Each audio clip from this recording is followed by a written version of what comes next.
Welcome to the Andy Ruther Show. Here is your host, Andy Ruther.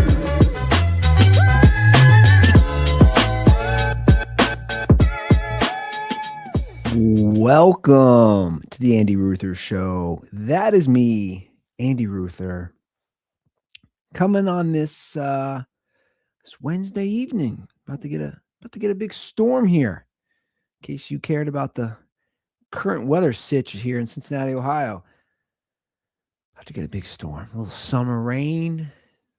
Good to be back here on the mic in the base. My office / podcast studio is just a zoo down here. I gotta clean it up. It's on my list. I got a million things to do. I'm in that try to get everything done before a kid comes mode. I mean, this happens every time. Happens with our first two kids. It's like, how much stuff can we bang out or wait to the last minute when a kid comes? But here's the thing. I'll just get this right out the gate. Definitely, I feel differently. I told Brittany, I think both of us feel differently with this being our third kid. Just because it's the last hurrah. I keep saying it's the last dance, right? Because it truly is. It's the last dance. We're gonna get the old snip, little snippy snip on me after we have the third child, provided everything's goes well and she's healthy and all those things. So we are going to handle some business down below because we don't need any more. 3 and 3.5 years is enough. It's enough on us physically, emotionally, financially. It's enough.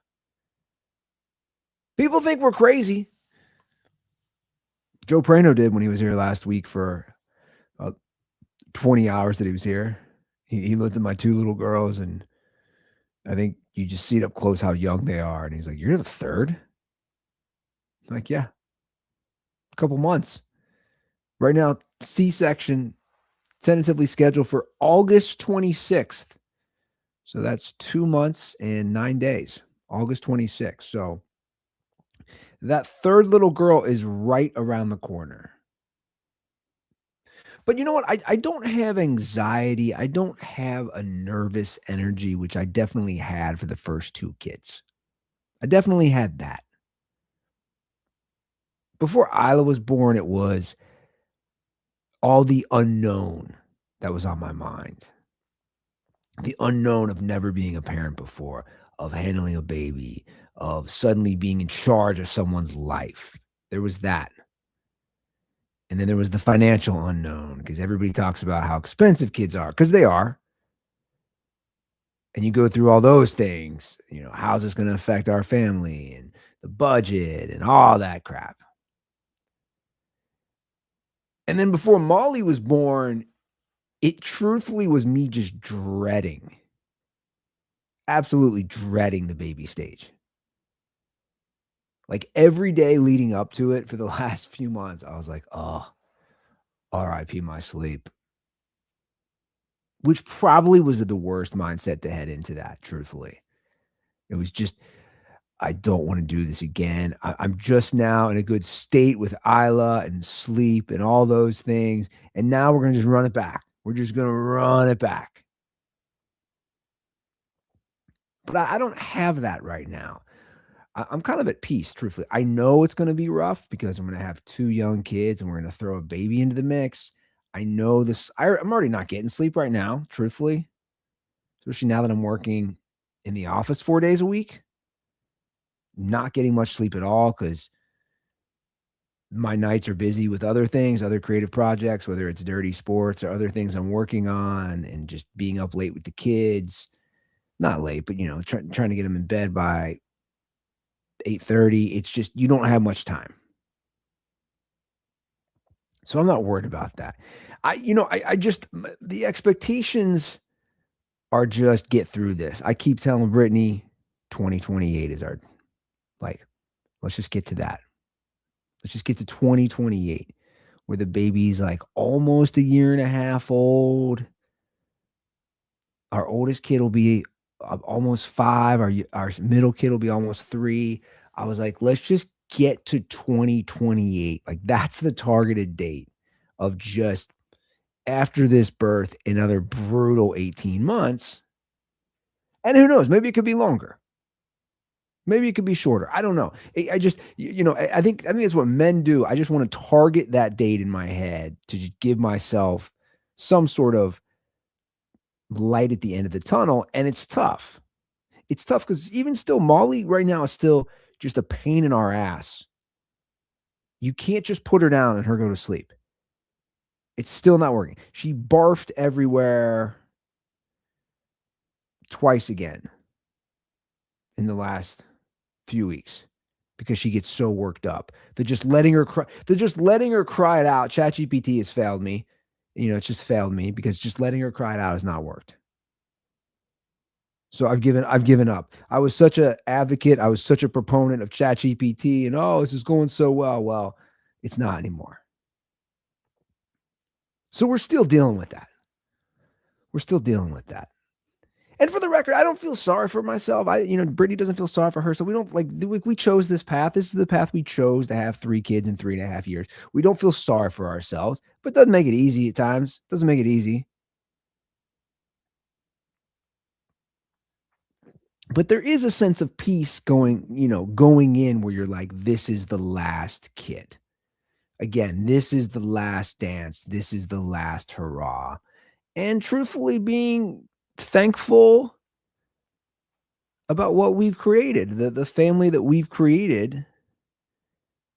And it's not always easy, and we get in fights, and it's definitely strained our relationship at times, but we always come out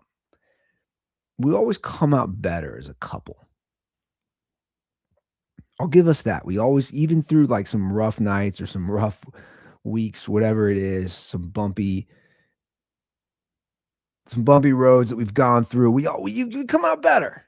And I think that's the goal with a relationship and with a marriage, which for the record, it's official. It is official. This ring I have, this little Oura ring is meaningful now. It's not just something I'm wearing for my exercise and my sleep. We made it official last Wednesday, June 20th, down at the courthouse, down in Cincinnati, Ohio, just downtown. We scheduled it. We made it official. Ceremony took, and it's not even a ceremony. A judge did it. It took not even 5 minutes. Truth. Not even 5 minutes. You know what? I was just thinking, our marriage might have been quicker than like you going through a drive-through at McDonald's or something. That's how quick our marriage was. It was scheduled. It was 2 p.m. last Wednesday. We went right in there. We read our vows to the judge. Boom, done. We didn't even bring any witnesses. The witness, because you have to have a witness, right? The witness was like a secretary at the court. It was so funny. Brittany's never been in a courtroom, ever. Like she's never been arrested or never had to deal with any sort of court hearing. She had all these questions for the bailiff before we got married. It was pretty funny. She's like, "Do they do murders in here?" They're like, "No, that's a few floors up." She just was like fascinated, all these questions. Like, what kind of trials do they do in here in this courtroom? They were sweet. Everybody was really sweet, though. I want to say that. Everybody was really sweet down there. I know it was short and quick, but everybody was really sweet. The bailiff was pretty cute. She goes, "Oh, and congratulations," because obviously at this point she can see Brittany's pregnant. And Brittany's like, "Oh, this is number 3. This is no big deal." Like, yeah, like we've done this. This isn't the first go round. Brittany was so nonchalant about it. She kept saying this is a formality, which is one of the reasons I love her. She is not your stereotypical woman, pressure on marriage. In fact, it was me who was like, we got to do this, okay? We've procrastinated. We've messed around long enough on not getting married. We're about to have a 3rd child. We own a house, all the things. Let's legally just tie this up. Let's make this official." And Brittany kept being like, the day of, this is just a formality. I did have a little insecurity. You guys might laugh at this. Brittany took the whole day off work, and I worked from home in the morning since it wasn't until 2 p.m. And Brittany had to get some blood work, some like blood work, pregnancy type blood work, whatever they do. And she left real early in the morning to go get some blood work. She left at like 8:30. And then noon rolled around and I hadn't heard from her. I was like, is she flaking on this? Again, just like some weird insecurities showed up. I was like, is she flaking? Where is she? Noon? Because she takes forever to get ready. We got to be down at the courthouse at 2. She's going to take forever. Shower, makeup, all that stuff. It's going to take forever. I was like, is she flaking? We already got 2 kids. We got a house. She's just putting off this marriage. Is she not going to do it? I text her, where are you? She doesn't respond. I don't wait like maybe 10 minutes, 8, 9, 10 minutes. Call her. She doesn't answer. I'm like, did she go to her mom's? She's not going to do this. She's scared to do this. She finally calls me back at like 12:25, and she's like, I'm on my way home. I went to get my nails done. I was like, oh, okay. I didn't know. I told her, she's like, you're nuts. You thought I was gonna bail on the wedding? She's like, dude, we got a third kid. Everything I just said. We got a third kid, and we already have 2. We own this house together. What do you? I was like, I don't know, man. Just an insecurity just popped in my head. So we went down there. Like I said, it was a quick formality. It's official. I said, let's go to lunch. Let's go across the river. She lived in Covington when we started dating. There's a great Mexican restaurant called Agave and Rye. She literally lived above it. And when we dated, when she lived down there, that was like our go-to if we didn't have food or takeout. We just you'd walk down her stairs into Agave for pickup for some Mexican food. Bomb tacos, really good tacos. Ironically, we never ate in there once. We never ate in there once, not one time. It was a pickup move, right? But I said to her, let's go across the street because that's where it all started with me and you.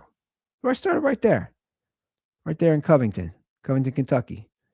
Let's go to Agave and Rye. She's like, I don't got time for this. She's like, I want to get stuff done. Again, straight up, just didn't care about like any of the romance part of it. I got stuff to do, Andy. I got the day off work. I want to clean around the house. Let's just pick up some food on the way home. That's what we did. We didn't even go to lunch. We didn't even have a sit down lunch after we got married. We did pickup at Bandito's, another Mexican joint on the way home. We did pickup. Yeah. But again, that's why it works with us.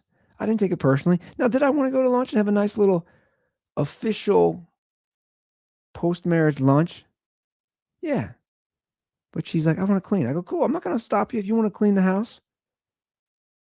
She didn't even say it. Her mom called that night. She was on speaker. I was like, you going to tell your mom? I was like, your mom knew. We told her we're doing it on June 10th.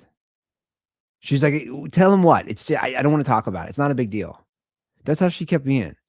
Of course, I text my brothers. I say, look, just so you guys know, it's official. We're officially married. She's like, why are you telling people?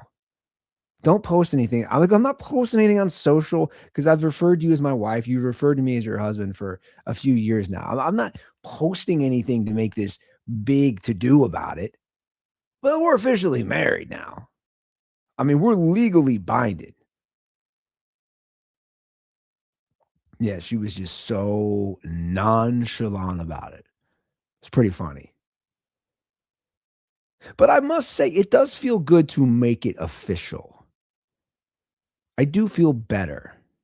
there is a little something in my voice now when I say wife. Instead of before, it was like wife. Okay, again, we've got everything else except the certificate. But when I said it, it means a little more now, just because it's official. We talked about it on the way down. I said, you didn't push it at all. You didn't push it at all. She said, where are you going to go, man? She said, I trust you. She said, all these women, they lock it down because they don't know what the dude's going to do. They don't know what the guy's going to do. Is he going to leave him? Is he going to go for something? She's like, we got 2 kids together, Andy. We got a third on the way. Where are you going? I mean, she's right. She's right. That's not obviously why I stay with her or why I'm with her or why I love her. All those, it's not that. It's not like, oh, where are you going to go? It's not the Reds Nepo baby kid owner. Where are you going to go? It's not that. Also, I'm old. I said, also, I'm going to be 45 at the end of this year. It's like, you know what you want. You know what you got. I'm not going anywhere. I'm not doing anything. But yeah, it's official. Brittany and I are officially married. Now get me on that health insurance plan, babe. Seriously, though. Get me on that health insurance plan. Because I pay a lot of money for crappy insurance for myself.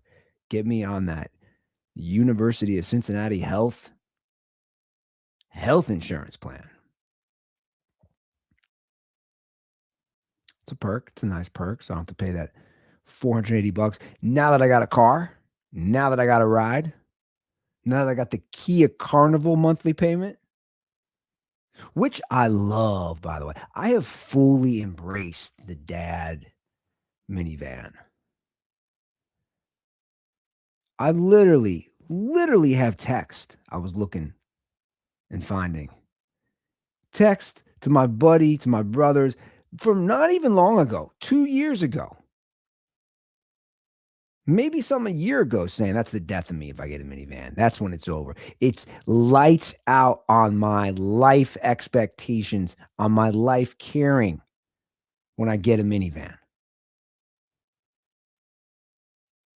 And now I love it. I love the Kia Carnival. I love the space. I love the practicalness of putting the girls in and out of their car seats. Have I mentioned I love the space, love the room. I love being in a bigger car than my little hatchback, which is on the market, by the way. We got a bidding war. Side note, we got a little bidding war. Little Carvana and CarMax. Surprisingly giving me more money for that 2019 Corolla hatchback than I expected. It's a good surprise. Those cars retain value well. It also only has not even 66,000 miles on it. It's almost 7.5 years old. That really helps. That thing's been through it, though. It's got some dings. It's got some character, we could say. It's got some character to it. But yeah, I've embraced the dad minivan. I've really embraced it. I love it. I absolutely love it. Brittany replaced her Rogue with another Rogue, so we had to do 2 car leases within a week. Shout out to ChatGPT for negotiating this. Dealers must hate that. Are they aware? Are car dealers aware? I was literally just putting in during the negotiations with these 2 different dealerships. Just putting in our text exchange, letting ChatGPT know what I wanted to get to for a price point for a monthly lease. 0 money down, which, by the way, I've said it, guys, always do 0 money down. If you're doing a lease, 0 money down. Never put a cent down. If you have good credit, I should say. I'm flexing a little. I'm flexing. I got good credit. I'm flexing. 0 money down if you have good credit. But I was just feeding this into ChatGPT, just feeding literally the back and forth. And all the 2 cars that we leased, right? The Kia Carnival and the Nissan Rogue, I got them down big time And ChatGPT was being realistic with me. Like at one point, the number I wanted for the carnival, ChatGPT was like, "You're out of your mind, bro. You're absolutely insane if you think you're going to get the price this low with zero money down." So I was like, "Okay, ChatGPT is being real with me for a second. I can take this." And just whittling this away to the price down. And truthfully, we banged it out pretty quickly, real quickly. Younger car dealers, younger car salespeople too, which I like. Not that dinosaur who's been at Toyota for 37 years when I test drove the Grand Highlander and the Toyota Sienna.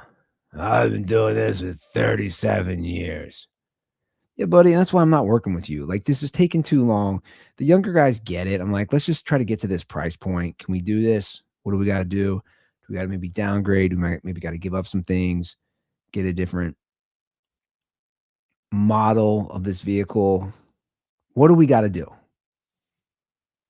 But the great thing about ChatGPT was I test drove a hybrid Kia Carnival, and ChatGPT was crunching the numbers for me, how much I drive, and will it really affect, should I do that versus just the regular one, which isn't as, you know, efficient gas-wise. And ChatGPT just guided me in the right direction. They're like, "Well, you don't drive enough. It's actually not gonna." ChatGPT crunched the numbers for me. It's like, "Well, you're gonna save about $1,800 throughout this lease for 3 years if you go, which is the normal model, the normal base model versus the hybrid, based on your driving history." So again, ChatGPT for the win. Clearly for the win. So it was, it's nice. It's nice that we have a little stability in that department. And we just got to get the house in order. I get to paint the guest bedroom now, which will soon be Molly's room, and then paint the new baby's room, which is Molly's current room. Brittany, these women, they just put so much thought into this stuff, guys. I am like, the older I get, and I know I've said this a million times, I just turn more and more into my own dad and more into just dad mode again, like with the minivan, or just, it's just like all, for me, it's just all practical. It's like what's going to make this practical? And truthfully, that was something ChatGPT was saying to me. Now that's my best friend, because I have no friends now. My best friend is a 1-year-old and a 3-year-old in Brittany and ChatGPT. ChatGPT was like, "Dude, you have 2 young kids, a 3rd young kid. Like, you just got to get through this 3 years." Which I already had that mindset, but it was just reaffirming, saying, "Just go base model." You know how these kids, they wreck cars. They're just savages. Even when they're not trying to. Today, Isla, she had a juice that, not in the juice box, but it was, it was in a container. She opened the container to drink, and it literally, I don't know, because it was sitting in my car today and it was warm. It literally just shot in the ceiling, shot all over her, all over the car seats. I've had this car for 16 days now. And I'm just like, this is my point. Just apple juice just sprays everywhere. Like she just won the World Series. Like it's a champagne spray, just of apple juice. And I'm just like, here we go. That's all you can do. That's all you can do. Like this is why it blows my mind. Like, why would I want a nice car with 2 little kids? They're just animals. They're just savages. Applesauce everywhere. Getting Cheez-Its and goldfish stuck between every little thing. I took out my 2 car seats on the Corolla hatchback. I think I found the 10 Commandments. I think I found some Dead Sea Scrolls. I think I found the original Bible. I was like, what is in this car? How'd this get here? I thought Jimmy Hoffa's body. I thought one of the towers from 9/11. You get the point. They're just mess. That's what kids are. I was laughing with Brittany about that. I remember my youngest brother, he's pretty clean guy, he's a pretty neat guy. I remember I moved back from Cincinnati. He's got 3 kids too. And I was playing in his basement with his kids. And I remember on the couch, like the cushion got pulled back and there was like half an eaten sandwich in the couch that had been there for I don't know how long. And I remember thinking, how did this happen? How is there a half eaten sandwich in his couch and he doesn't know? And truthfully, I was a little repulsed. I was like, this is pretty gross. How does this happen? And then I had kids. And I'll tell you how it happens because they're absolutely savages. They're animals. Doesn't surprise me at all. Brittany, a few months ago, found I posted this on social media. I think I posted on Instagram stories. There's a half-eaten hot dog she found in her purse at work, which really, by the way, isn't even that big of a deal, but whatever. She found a half-eaten piece of hot dog. She reached in to probably grab makeup or something. And we both knew Molly. Like we knew. That's something a 1-year-old will do. Take a few bites of a hot dog, walk around the house with it. We're not watching every single second of her. We're not those type of parents. We let her wonder. We let her explore. She's got a big sister. She probably said, I don't want the hot dog. Just saw mom's purse. Put the hot dog in the purse. Perfectly reasonable 1-year-old behavior. My point is they just make messes. That's why I just stopped caring about our carpet, our poor white carpet when we moved in here. It's just absolutely destroyed. There's no point in truthfully caring too much until they get a little older, right? Until the youngest is old enough where they're just not vomiting everywhere, right? Give it a few years. And then let's say we want to get a dog, then you're like, then give it a few more years. Because now you're going to be potty trading a pup. And now that thing's going to be vomiting and crapping everywhere.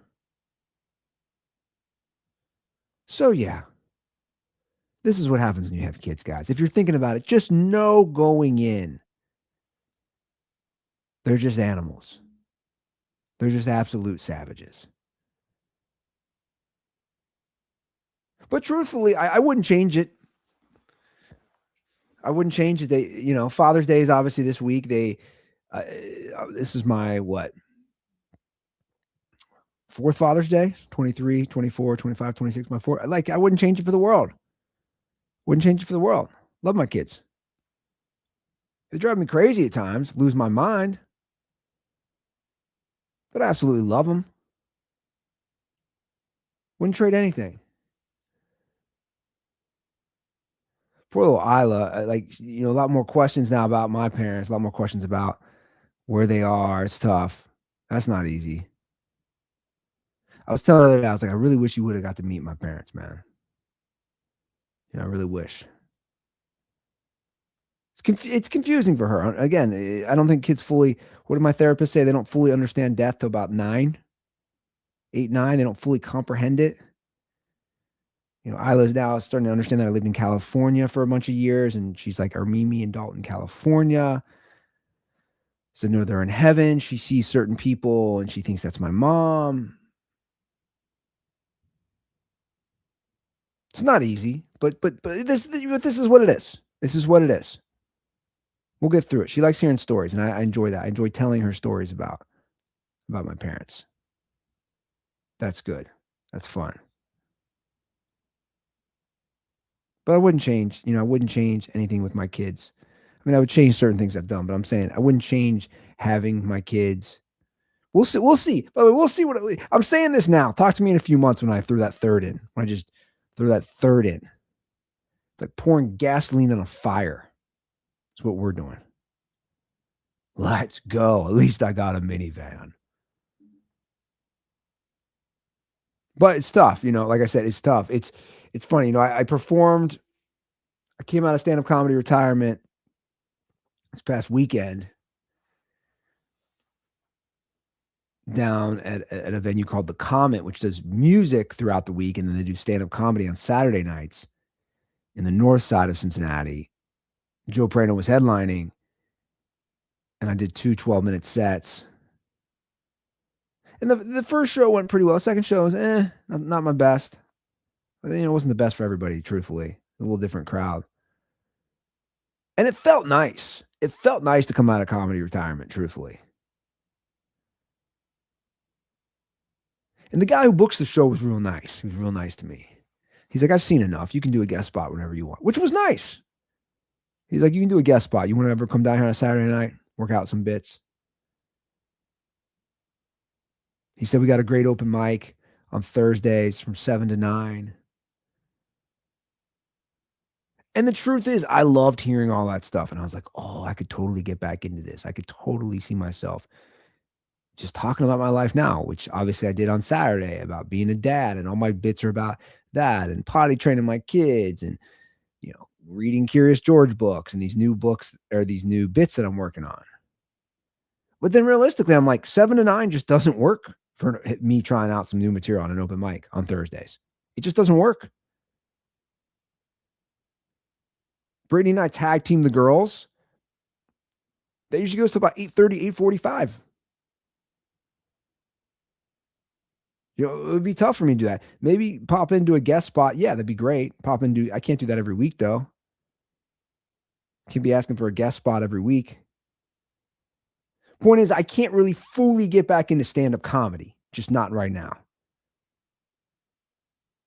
Logistically, it doesn't work with the kids. And we're going to throw a third into that.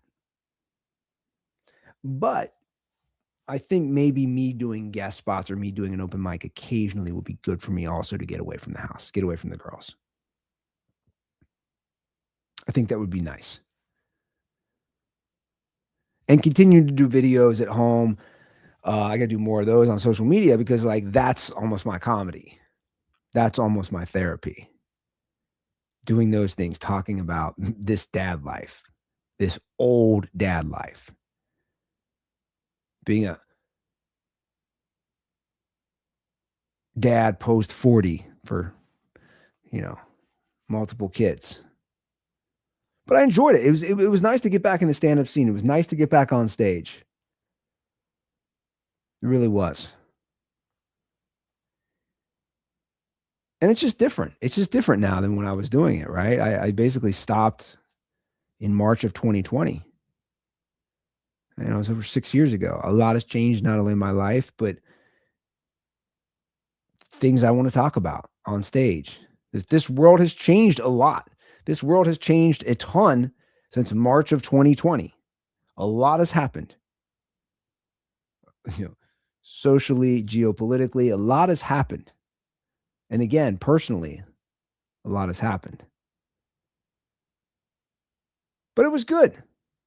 It was good to get back on stage, and it was nice to hear some love from Dirty Sports listeners or people who listen to this show. It was nice. It's good to get back on stage. And I can see that bug kicking in. And the truth is, I had a lot of nerves. I did, because the truth is, I wasn't really prepared that well. I had bits, I had ideas in my head. I hadn't worked on them. I hadn't been on stage since New Orleans, December 23. And before that, like I said, was March of 2020. So there was all those factors going in before I went on stage, especially the second show. I don't know. I had anxiety. Brittany was there with her two brothers, her one brother's fiance. Two of my brothers were there. My brother was there with his neighbor. I don't know. I had massive anxiety with them being there. I think because I was doing so many bits about my life, and it's stuff they already knew. And I think if the crowd was bigger, and if maybe they were laughing harder before I even got on stage because they were kind of soft laughers, I think I would have felt better. I watched that set back. It wasn't the easiest set to watch back. I watched it with some of the guys I work with. We were watching in the office. And he's like, dude, it's not as bad as you said. Because I'm my own harshest critic. You have to be. right? He's like, "It's not as bad as you're acting like you just totally ate shit on stage." I was like, "No." Yeah. Tough world, man. Tough life. Tough world, the comedy world. It's a grind. I mean, it's an absolute grind. And again, it's just different because I have kids. Joe Prano had a show the night before. He had to get up at 5 a.m. He didn't get much sleep. He get up at 5 and flew to Cincinnati, performed 2 shows that night. The next day, had to get up at 6 a.m., head back to LA. Like, that's a tough life, truthfully, when you have kids. And I've said this before, like, I wouldn't go on the road unless it was very lucrative for me financially because I want to be around my kids. I want to see them grow up. I want to be there for all the fun memories, like when they puke all over their bed and, shard everywhere. I want to be there for those important things. Isla's in potty training now. She's potty training good. She's been in underwear for 2 weeks now. All jokes aside, like, good for her. Like, that's a fun thing to see her grow up, growing into a little more mature little girl. Those are nice things to see.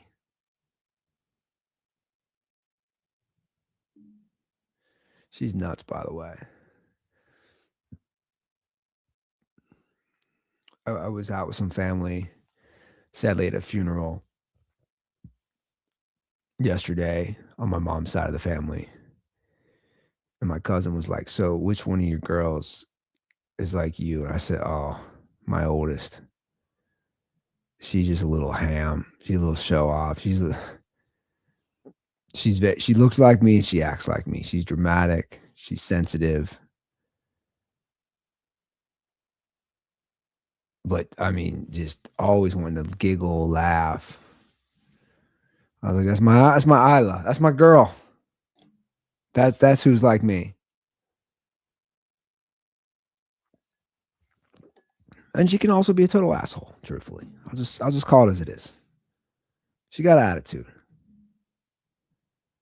The psyche of a 3-year-old girl is it's like a drunk. I say it all the time. It's like a drunk sorority girl. That's the psyche of a 3-year-old girl. She loves you one minute, she's hugging you, the next minute she wants to murder you. One minute she doesn't want to eat food, the next minute she's like, "I'm starving, daddy." You're like, "Are you drunk or you go like what's going on here?" That's a 3-year-old girl. Speaking of food, I saw this. McDonald's, which we all saw this coming, is planning to replace drive-through attendants with an AI model named Archie.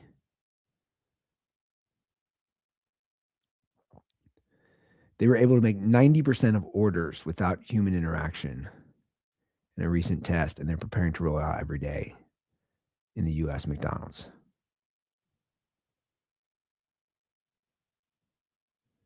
Yeah, I mean, look, like, is anybody surprised? I mean, how many times am I going to say this? You go to a fast food joint, you go to a quick service restaurant, the employees aren't happy. They're just not happy. The times have changed. It's not me working at McDonald's when I was 16 here, where you're like, it's a job, but I kind of enjoy it. Like when I was 16, it was like, oh, I got free McDonald's. I was like, oh, cool. I get to make a few bucks. Yeah, I go home smelling like French fries. I also get to get dressed as Hamburger. It's kind of cool, right? I'm just like, if it's going to work, and I know the other side is going to say, "Hey, you're stealing jobs." The kids don't want these jobs, and also like, I don't know. Some of these states, I think, pay wage like with minimum wage. California, like these should be jobs for high school kids, and that's a whole other discussion though, which I don't have the time to get into. But it's like they're for people who aren't high school. Which again, that's a problem as well. Like, why are these people needing these type of jobs? But my point is, like, when I was in high school, working at McDonald's. It was the perfect job again for a high school kid. So if they're going to have AI, drive-through attendants, probably going to be happier. I'm just saying, probably going to be happier, right? I mean, look, guys, this is just where it's headed. And I don't have an answer. I don't know what to tell you. We all know my love of ChatGPT. I let it run my life. I let it answer all my questions, the dumbest questions. I mean, I don't even want to pull up. Like. Let's look at my recent search.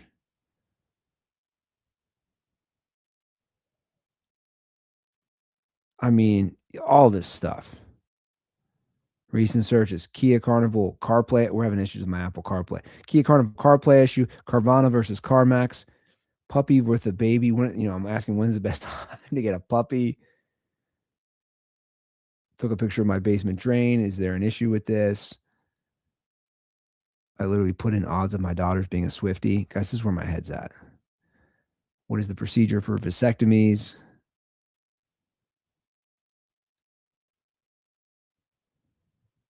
I mean, all these, like, again, it's just everything. And this is just me with questions. Point is, AI, we all know, can do a lot more than that. These are just generic, basic, easy Google questions. So, yeah, I think starting with the big brands like a McDonald's, yeah, AI is going to be doing your drive through. And I don't think people will really care. A lot of those businesses are hurting. Pizza Hut just got sold, I saw. They're closing down a bunch of stores. Papa John's is closing down a bunch of stores. A lot of these brands are closing down a bunch of stores.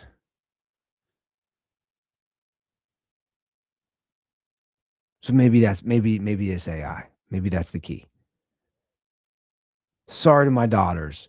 Sorry to disappoint you. You're not going to get your job at McDonald's working the drive-through.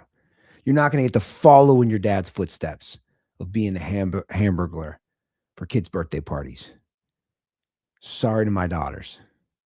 You better learn how to edit in CapCut to be a TikTok star.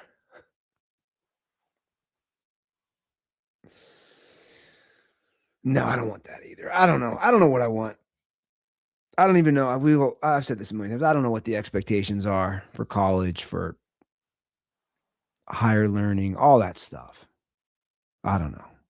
I just want them to be happy, man. Find something you like, enjoy it, be happy. That's all I want as a father. It's a brutal world out there for these kids, and I think they got to deal with a lot more. Mental health is a big issue for these kids because of these things right here. This phone. See this phone? Yeah, it's a big issue.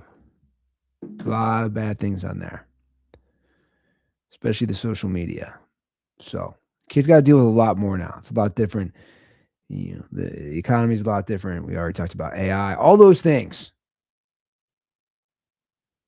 has definitely affected the psyche of young kids. And I don't know where it goes from here. I got 2, soon to be 3 little kids. I don't know where that is.